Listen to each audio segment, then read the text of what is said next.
மாண்புமிகு பேரவைத் தலைவர் அவர்களே, இல்ல இல்ல இல்ல ஒண்ணுமே போகலைன்னா கிராம சபை கூட்டம் அமைச்சர் அதுல போராட்டத்தில் கலந்துக்கிட்டு ஒரு கருத்து சொல்றாரு. மாண்புமிகு பேரவைத் தலைவர் அவர்களே, நிதானமா கருத்தை சொல்லுங்க. அரட்டாப்பட்டியில கிராம சபை கூட்டம் கூட்டும் போது நேரடியாக நானே சென்று இந்த ஒன்றிய அரசு ஏலம் விடுவதாக இருந்தாலும் ஒருபோதும் தமிழக அரசு அனுமதிக்காது. இதை ஒருபோது ஆரம்பிக்காதுன்னா அந்த சட்டமன்ற உறுப்பினர் என் கூட வந்திருந்தாரு, 2 ஒன்றிய சேர்மன் வந்திருந்தாரு. அந்த தீர்மான கிராம சபை கூட்டத்தில் அந்த தீர்மானம் நிறைவேற்றும் போது நானும் இருந்தோம். 4 நாள் கழிச்சு அந்த பகுதியில் இருக்கக்கூடிய விவசாய சங்கம், வணிகர் சங்கம் எல்லாரும் சேர்ந்து மேலூர்ல ஒரு மிகப்பெரிய ஆர்ப்பாட்டம். நீங்க எல்லாம் ஏடிஎம்கே நீங்க எல்லாம் சேர்ந்து ஒத்த கருத்து தானே? ஆமா, ஒத்த கருத்து தான்.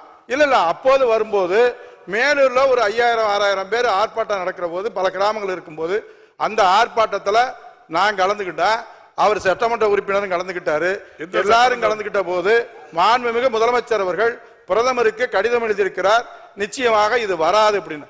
வராதுகின்ற போது அந்த ஒட்டுமொத்த மக்களும் நீங்கள் அப்போது சட்டமன்ற உறுப்பினர் நீங்க சட்டமன்றத்தில் நம்ம பெரிய பிள்ளை அவர்கள் எங்களுடைய எதிர்கட்சி தலைவர் சட்டமன்றத்தில் தீர்மானம் கொண்டு வருவார்னு சொன்னார்.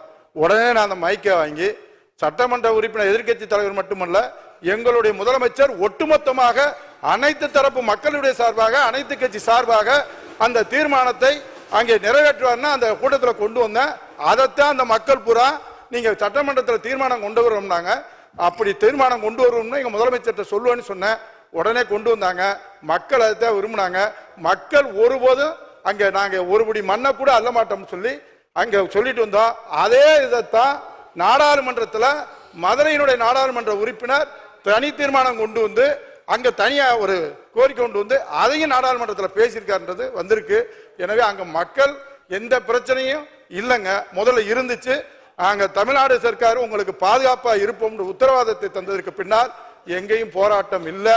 அதை காப்பாற்றக்கூடிய அரசாக நம்முடைய முதலமைச்சர் இருக்கிறார். உங்களுக்கு என்றைக்கும் பாதுகாப்பு, கோயில்களையும் சரி விவசாயிகளையும் சரி அங்க இருக்கக்கூடிய மக்களையும் பாதுகாக்கக்கூடிய முதலமைச்சர் இருக்கிறார் என்ற உத்தரவாதத்தை தந்து வந்திருக்கிறோம்.